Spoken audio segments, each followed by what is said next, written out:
Today I'm super excited to have Michalewicz with us, an amazing entrepreneur and author of this incredible book, Life in Half a Second. Thank you for coming in. Pleasure, Jody. Thanks for having me.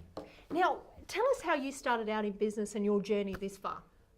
I think I wanted to do something when I was young, and we're talking about 16, 17, where I could do something that was enjoyable, something that I really found fulfilling, and be paid well for it. And given at that young age that I had no qualifications, the only way to do that was by becoming an entrepreneur. So there's no job that I could get that would afford me that opportunity.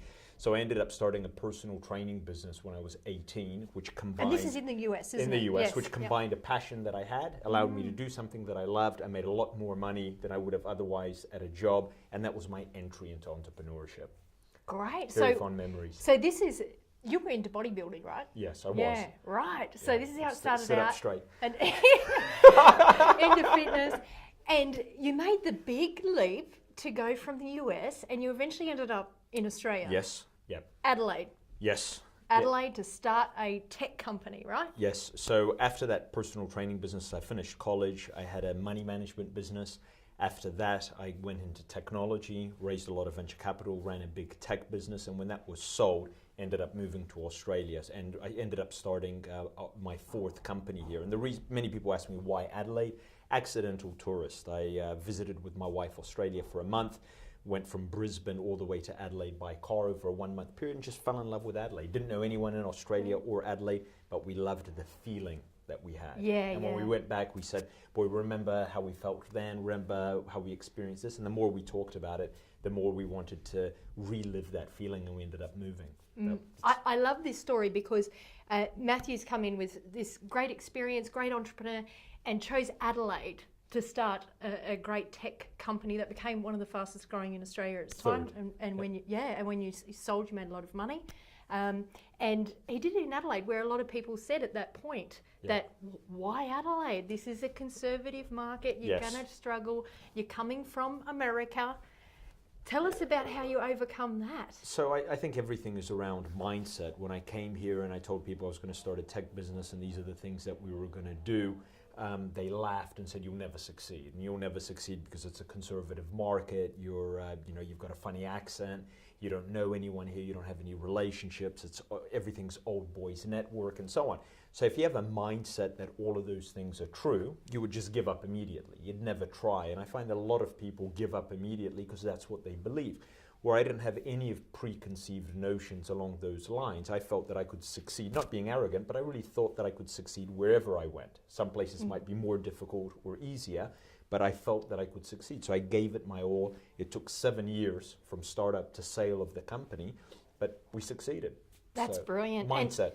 And your book, you talk a lot about this. Yes. I absolutely love this book. It's in Audible as well, and I've listened to that. This is incredible. You talk a lot about goals and success in life. Well, first off, how did you come up with the name Life in Half a Second? What does that mean to you?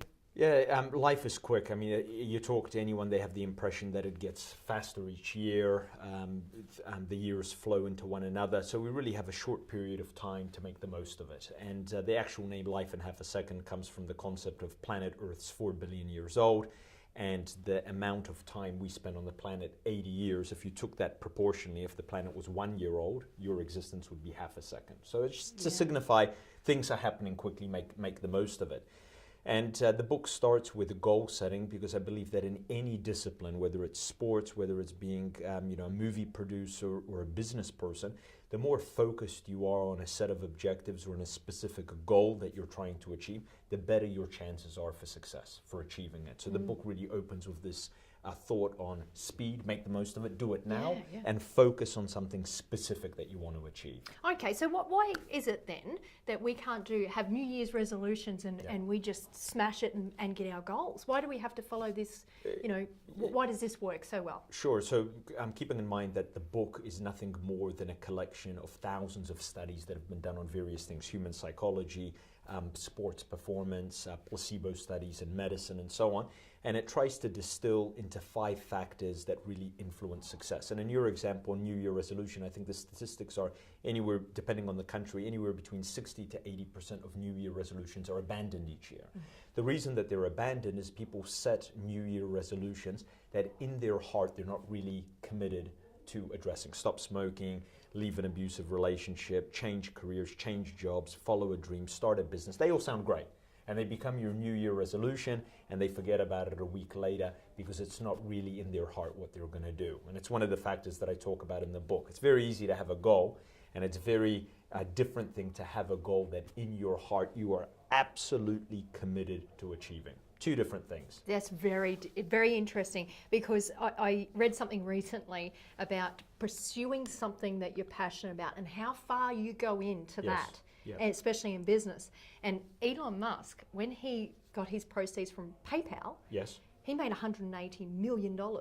He went straight out, invested $100 million into SpaceX, $70 million into Tesla, and $10 million into Solar City. Wow. And after that, he had no money left to pay rent. He had to borrow money to pay rent. So this is how committed this guy. People, yeah. Everyone's thinking that's mad, but this guy's obviously passionate about what he's going to pursue and going after it. So he's got his goals in mind and his business objectives. What are your thoughts around that, going all in on business? I think it's a very important point, and it's critical, and it comes down to really a very proven principle. The more passionate you are about something, the more effort you will put into it. It's as simple as that. Yeah. So if you pick goals and New Year resolutions that in your heart you're really not passionate about, you couldn't really, in your heart, you couldn't care less if they happen or not. The amount of effort that you will put into them is minimal, and that's the results you get. You abandon them or they don't happen. Whereas if you pick goals that in your heart, gosh, you feel like I can't live without this, and this is my calling in life, it's my life's work, and I'm passionate, I have to do it, your effort will be incredible. And because your effort is so intense, you have the best chance of success. And many people think it's some magic, some voodoo. I have a goal and the universe gives me stuff and so forth. It all just comes down to these basic principles. If you're in love with a concept and you think about it all the time, you put more effort into it, and that you create more results. This is what I love about Matt, because, and he does this in the book, it's not that wishy-washy stuff. Yes, this is super practical. This is from your experience, what's worked, but very well researched and the ideas and stuff. So I think that's hugely beneficial. Well, I come from a scientific family, so it was hammered to me at a young age, prove it. Might sound great, prove it. You say that goals augment or increase your success rate, prove it. Where are the studies to support that? So that mentality went into the book. Every single claim is not my claim. It's supported by studies that have proven this fact to be true. And that's kind of how my mind works. That's brilliant. Now, you are now CEO of Complexica. Yes. Which is a very interesting company. And this is the sort of hot stuff I'd really like to talk about, is AI. Yes. And you use AI software and data science to help businesses grow profitability. Yes. Yep. Their margins. You should be a spokesperson for a company, I will. You can hire me after this. All correct, yes. So this is exciting because this is the stuff I love. We're in social media and we do a lot of marketing and helping business, and it's very data driven. We like looking at data, and we want to see, we're about connections, especially now in business, and we're looking for connections and that engagement. We're seeing now in business and society in general that we do want things faster. Yep. We want smarter options, and we kind of, because we're competing at a global scale in a lot of instances, we also, want things to kind of work better and be low cost. Yes. So how are you delivering that with Complexica for your businesses? So we focus in the area of sales and marketing for big companies to really drive, to deliver on a promise that will help your company sell more at a higher margin. And you go, especially in a country like Australia, but this is true globally, growth rates are stagnating in industries. It's getting harder and harder for companies to kind of find growth. So the concept of we'll help you sell more, grow, and will help you do it at a higher margin becomes a very appealing proposition. How would you do that? To your point, you've got to make different sales and marketing decisions than you're currently making to get a different outcome. It's the definition of insanity. Do the same thing, and expect a different result. So if you're going to do something different, that means you have to make a decision to do something different, and businesses want to make a data-driven decision. And to your point around how we should price products, what customers we should go after, how should we run promotions, our sales reps, who should they be calling on, with what messages, how should we bundle and price the offer? All of these are very complex questions to answer because of the intensity of data that's available today. So then businesses are resorting to gut, and they're not data-driven decisions anymore, and the results aren't as good. So introduce artificial intelligence as the solution to the problem of interpreting very large data sets to give a business in real time an answer. Go after these customers with this message, with this product mix at this price, and you'll get a better result, more sales at a higher margin than if you did what you're currently doing. And that is, so we're not about technology for the sake of technology, we're about technology to drive. It's got to be usability. Not even usability, business outcomes. Yes. Business outcomes. Yeah. I was raised, in an environment where business problems and outcomes came first, and then the technology to deliver the outcome came second. That kind of mentality. Whereas a lot of tech companies I know have the opposite mentality. Technology is awesome, it's amazing. You're not doing AI because it's sexy? Yeah, it just happens to be sexy, but it is the best solution to the current data problem that exists. Right. So it's the fact that it's sexy is helpful, but it's not the reason that we're doing AI. It's to deliver a business outcome. So give me an example. So if you've got a big corporate that has multiple branches, you can use this software and Larry to understand individual markets and play to those markets. Correct. So say you've got 100,000 customers or 10 million customers. Say you're offering 1,000 individual products or 10,000 or 100,000 individual SKUs. Say you've got hundreds of salespeople. Say you've got telesales. And say you're constantly interacting with that marketplace.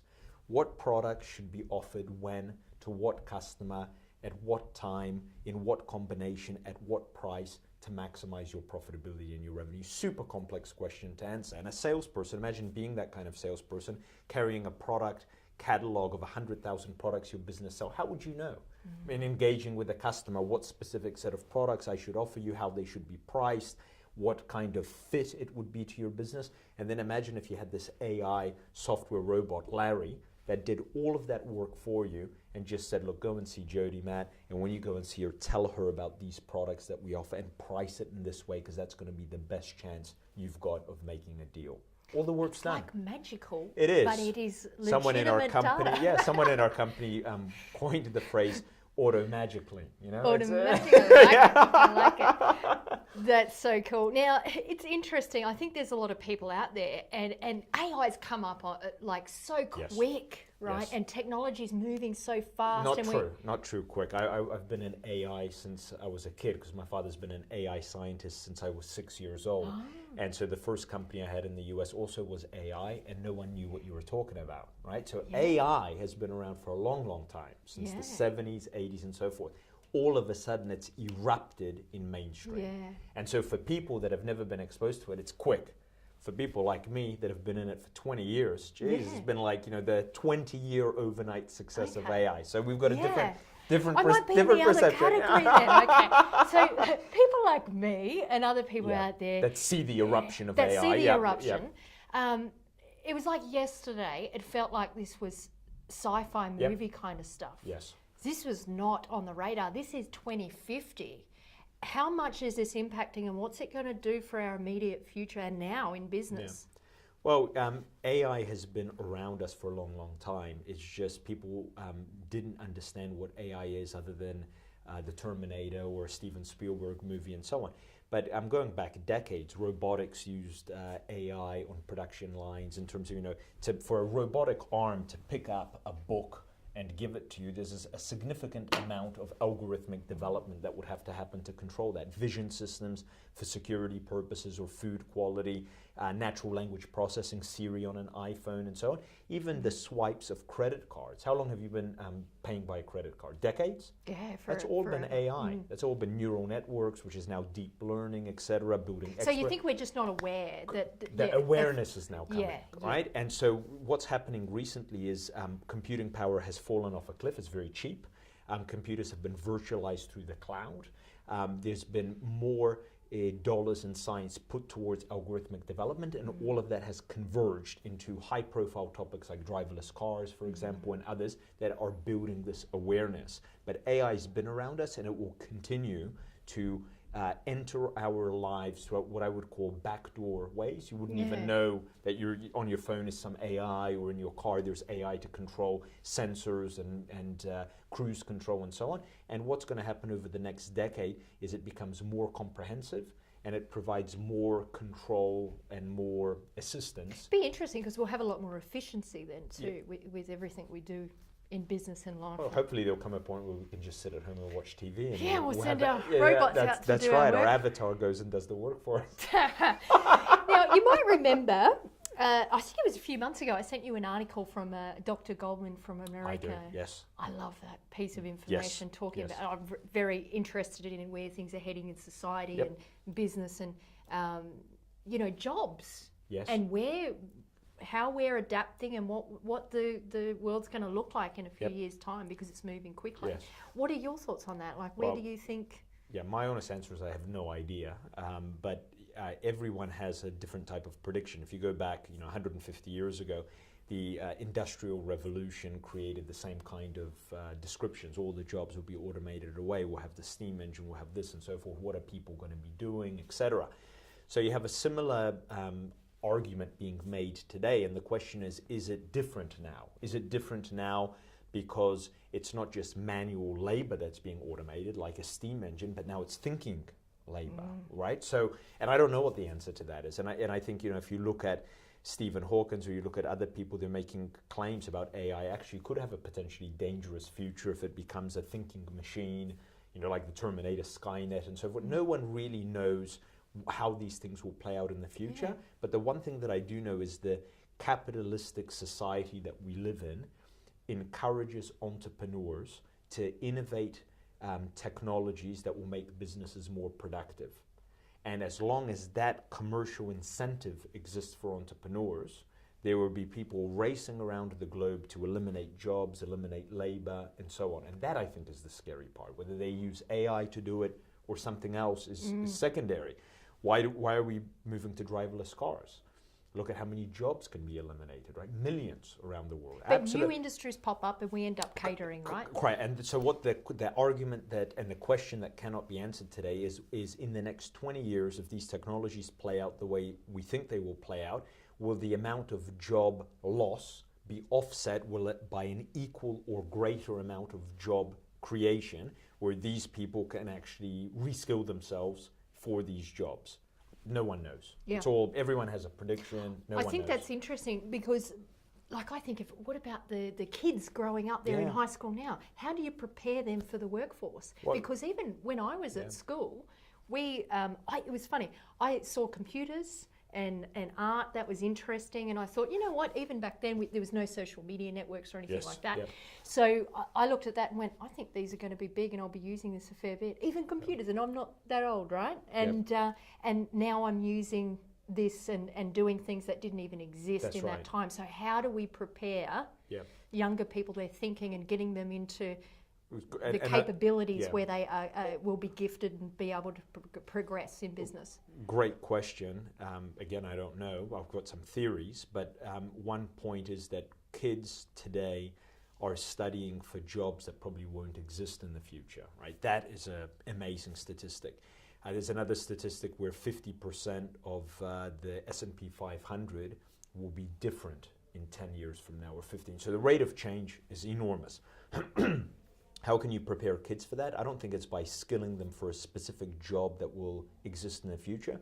I think it's by skilling them in technology that will be applicable to whatever the future looks like, which might be holographic technology, it might be They've got to be quantum super computing, adaptable. It might be the interface between biology and technology, the human computer interfaces. So I don't know what the future is going to hold in terms of big job categories.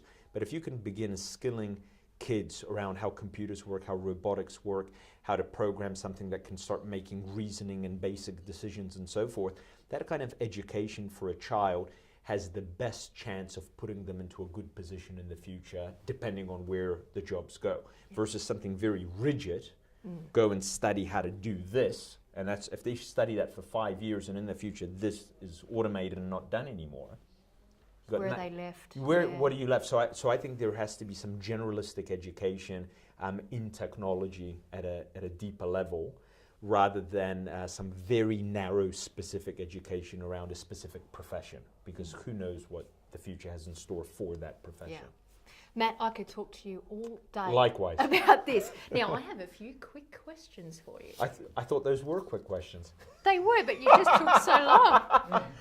So, no, you're not meant to think too much about this. First thing that pops into your head. It's like a psychological And test. there's only 7. It's only 7. Okay. Don't ask me why 7, it's how I roll. Okay. So, favourite city in the world? San Francisco. No, not because... Not Adelaide! Not because that I would go and live there, but I have so many fond memories and I like visiting there. It's the birth city of Jack London, my favourite author and so forth, so it's tied to an enormous amount of sentiment and memories, and I love visiting there. Nice. If you were PM of Australia, who would be your deputy? That's an easy one. Arnold Schwarzenegger. Arnold Schwarzenegger, good. Right.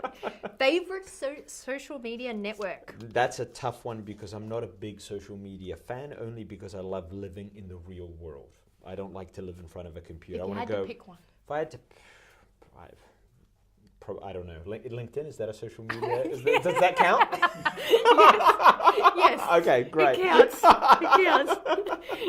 Most important business skill? Most important business skill, being able, I think, to build relationships with people, because people think of, business being doing business with other people. It really all comes down to people. And if you can build rapport, trust, relationships, that I think is the most important skill. That's good. Where do you see yourself in 12 months? Gosh, no idea. Selling Complexica? No. We want to list Complexica into a public company. It won't happen in 12 months. I think it will be similar to what I'm doing now, building a company, spending time with great interviewers such as yourself, asking very difficult questions, but trying to enjoy life, give back to the community, be a good citizen, be a good husband, father, and so forth. I don't see any dramatic change in my life in 12 months where I'm going to be in a space shuttle or I'm going to be making movies or anything like that. Not in 12 months. Okay. Uber or taxi? That I take? Yeah. Uber neither. I rent a car when I travel. Last question. Yeah. Squats or chest press? I think you should do them both as a superset. You're like following rules of this. Okay, all right. Okay. Thank you very much. Now, I have something special for you because a little gift. No. Yeah, because I know that you like working out and Arnold Schwarzenegger. Wow. Look, thank you. Come with me if you want to lift. I love it. Now, this is what I'll do. I'll put that shirt on and I'll take a picture of myself in the gym and I'll put on social media. Ah, yes. Brilliant. Yes, thank you. Thank you very much. Thank you. Thank you. What a great gift. Thank you. It's fun time.